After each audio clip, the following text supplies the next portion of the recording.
After this, I saw another angel with great authority coming down from heaven, and the earth was illuminated by his splendor. He cried in a mighty voice, "It has fallen, Babylon the Great has fallen.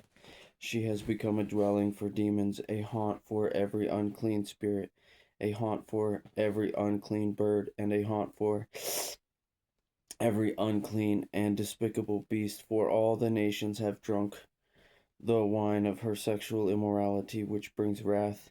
The kings of the earth have committed sexual immorality with her, and the merchants of the earth have grown wealthy from her excessive luxury." Then I heard another voice from heaven, "Come out of her, my people, so that you will not share in her sins, or, or receive any of her plagues, for her sins have piled up to heaven, and God has remembered her crimes. Pay her back the way she also paid, and double it according to her works. In the cup in which she mix a double portion for her, as much as she glorified herself and lived luxuriously. Give her that much torment and grief, because she says in her heart, 'I sit as a queen. I am not a widow, and I will never see grief.' Therefore her plagues will come in one day, death and grief and famine. She will be burned up with fire, because the Lord God who judges her is mighty.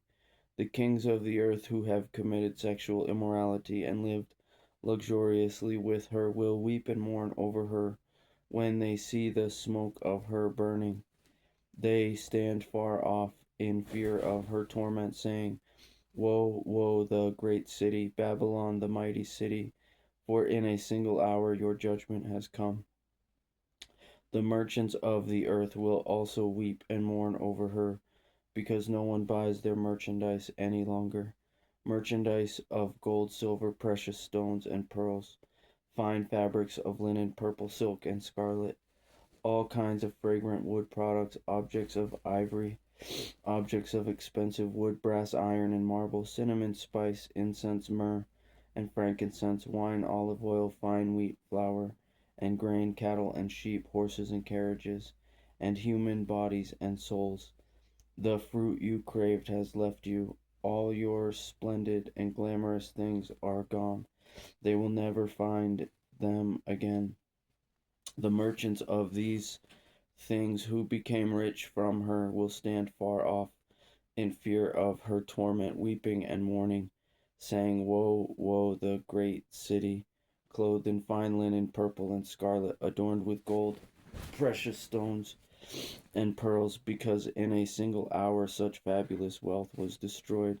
And every shipmaster, seafarer, the sailors, and all who do business by the sea stood far off as they watched the smoke from her burning, and kept crying out, 'Who is like the great city?' They threw dust on their heads, and kept crying out, weeping and mourning, 'Woe, woe, the great city, where all those who have ships on the sea became rich from her wealth, because in a single hour she was destroyed.